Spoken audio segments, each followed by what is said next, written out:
Another day is here. I welcome you to my world, the world of my channel on YouTube. And all I have as interest is to create that necessary symbiotic relationship between you, the public, and the medical laboratory scientists for a better health and more knowledge on health matters. Knowledge is power, health is wealth. When we combine both power and wealth, then we are really living a better life. Blood banking knowledge and professionalism is the topic I have chosen today. Blood banking is a very important aspect of the medical laboratory science profession. You cannot be a medical laboratory scientist without having a knowledge in blood banking and hematology. This is even more so, especially during our own training period, when we had to really experience something different from this period of HIV/AIDS. During our own time, we had very few medical laboratory scientists. The demand for blood was high. The qualified hands, professionals as medical laboratory scientists, were very few. So everybody would be rostered to do the call duty. Before we even came in, our older colleagues were really brought by ambulances, that is, vehicles come to pick them at home to do their various calls, because once there is a demand for blood or the emergency, they are straight at their homes.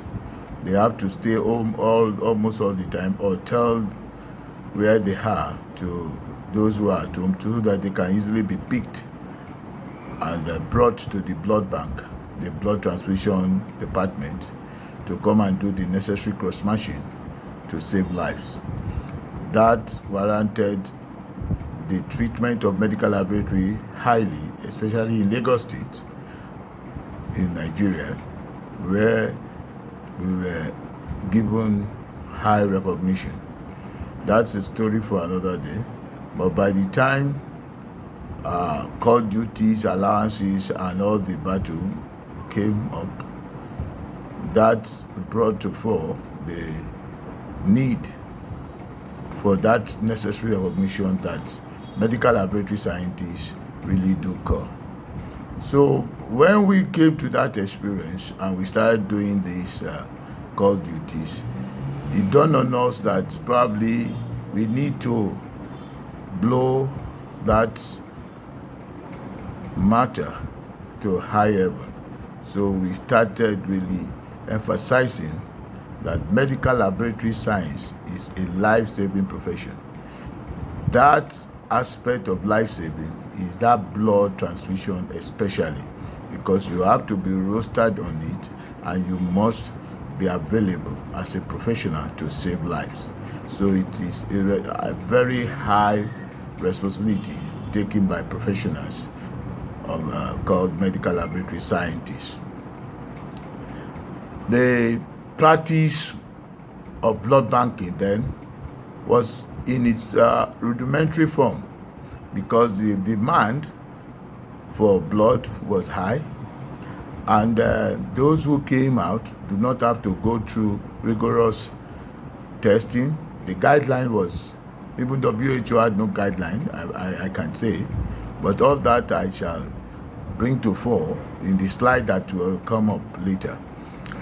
The guidelines were just as simple as ABC, to check the blood concentration of the donor to be, and check for how there is no skin disease or anything that would discourage, that can pinpoint that the person has sickness. Then one is good to go to collect the blood, after which the cross-matching, I mean the blood grouping of that blood is done.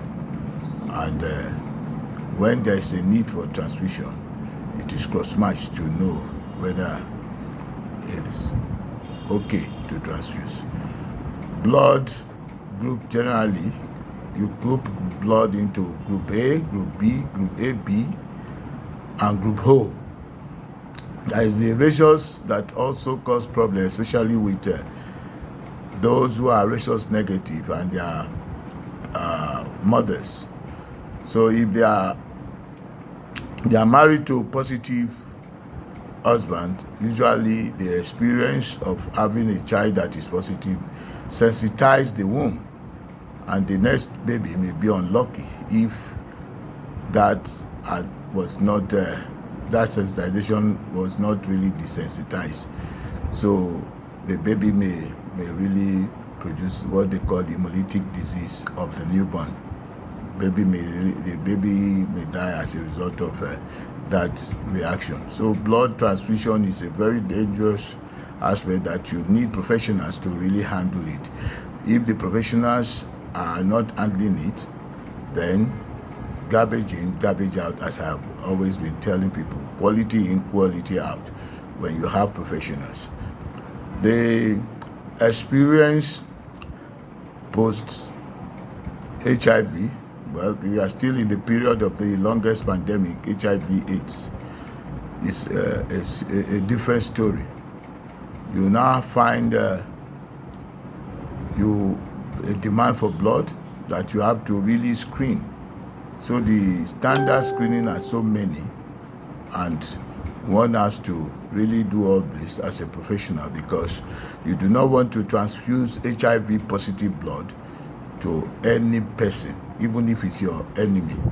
So you must check the HIV status of would-be donors. And if donors come and you tell them you want to do HIV test on them, many of them will go. But it becomes a condition that you cannot just allow people with HIV to go and bingo, have them. Once they are detected, we need to help them, treat them, put them under the HIV management treatment course, the syndromic management of HIV. The problem became so serious, but our government devised a method which I expose in the slide that you'll be seeing as you watch on. The HIV patients were counseled, and they donated their blood. If they are positive, the blood is not collected, but if negative, the blood is collected, but that is still going to be subjected to a higher level of HIV testing to really confirm that it's not that the HIV is still within the incubation period, or it's not detectable by the method used. So you can imagine the professionalism involved. It's not just taking blood from people and just assuming that it is okay to go because the person is your relation, or is good looking, is handsome, or whatever. These and other tests are done to really make sure that infections of the blood, even you have to we must say we are lucky these days that blood can be stored up to 35 days because of the new anticoagulant that the citrate phosphate dextrose with adenine. The adenine allows the red cell to stabilize for a longer period, up to 35 days, if well refrigerated. You cannot transfuse immunized blood. That's why in Nigeria it's a serious problem, where NEPA is a problem. So you must try as much as possible to make sure that the temperature of the blood bank is within the level that it will not cause hemolysis. So that is a serious problem so you must have a generator, no matter whatever you want to do, for a blood bank to be really effective. Also, you can also understand the other intricacies that are in blood transfusion, because the blood itself has components.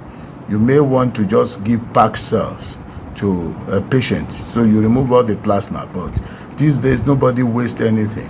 The plasma is also removed and transfused to those who probably need plasma, the fibrinogen and all the ingredients that will help in the clotology. So these people are also helped.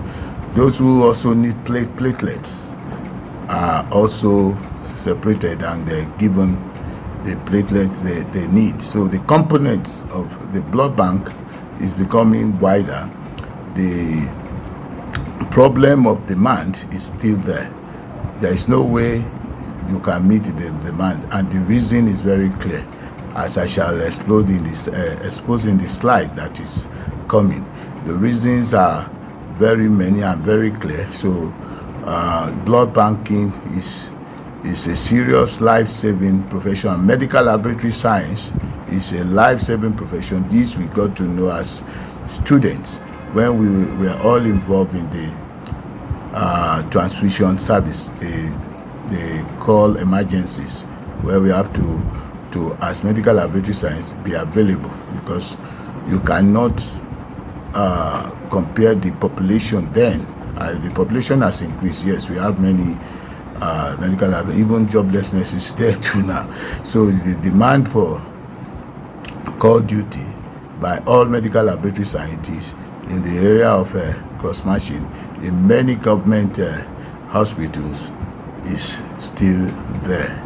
So having said that much, I'll urge you to subscribe to this video channel, and also like, so that I can improve the quality. Health is wealth, knowledge is power.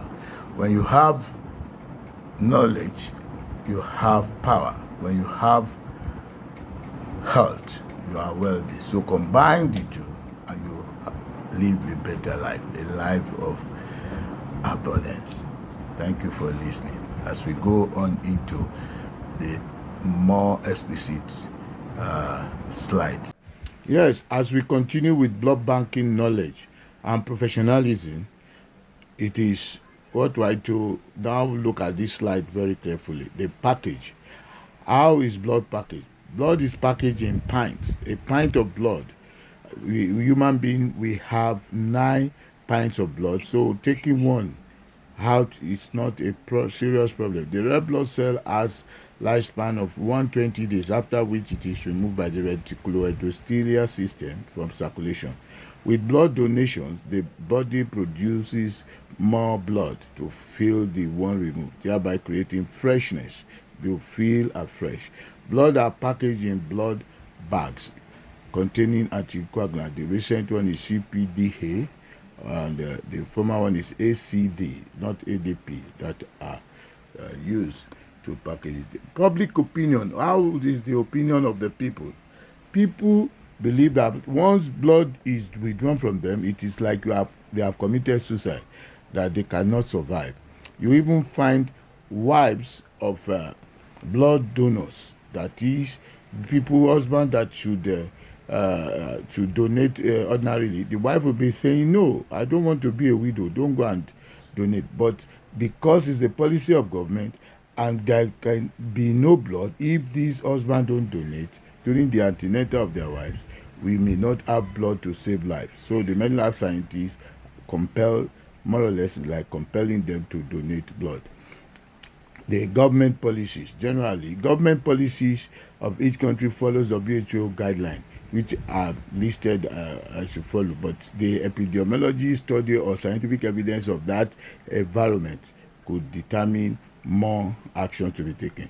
In Nigeria, for example, blood donation for money is not allowed because of the infection rate. Blood touting is not tolerated because of this multiple of infection that could be associated with touting. Blood replacement by relative is encouraged because you want to believe that they are not living wayward life. And pregnant women too, their husband should at least be responsible in a way, so that when we do the further test, we minimize the problems that could be associated with blood donation. WHO 2012 guidelines still stays up to now. You must be in good health at the time you donate. The lower age is acceptable as your voting age, and the upper age is 60 thereabout. Our weight is according to your height, and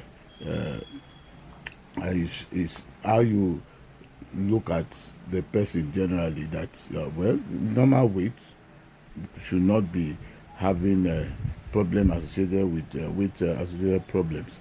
You cannot donate if you have any of these sickness, cold, flu, or minor sicknesses because of transfusion transmittable infection. You check the vital sign, the pulse, the body temperature 37 degrees, and even the blood pressure. The normal should be normal blood pressure so that you don't have casualty in your hands.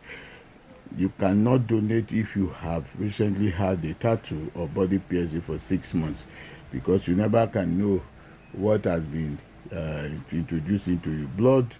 The donor iron status is very important. We are talking of the hemoglobin, the blood concentration. So you do not collect blood and the person starts fainting. The blood bank section, how is it? There is that reception which contains, because of HIV, the voluntary counseling and testing VCT department, where they counsel the donor before donating, so that should the test come out as HIV positive, they should not run away but wait to do the management. Blood samples collection, we have the blood sample collection where bloods are collected. Laboratory preliminary investigation, where the tests are done, so that apart from what are listed vital sign. Donation waiting room, they have to wait while all these tests are being done. Then we have the donation bed where they will sleep on, and their veins will be venipunctured to donate. Donation observation room, yes, after donation they are asked to rest, so you observe that they are very okay before they start going to their homes. Thank you for listening. God bless.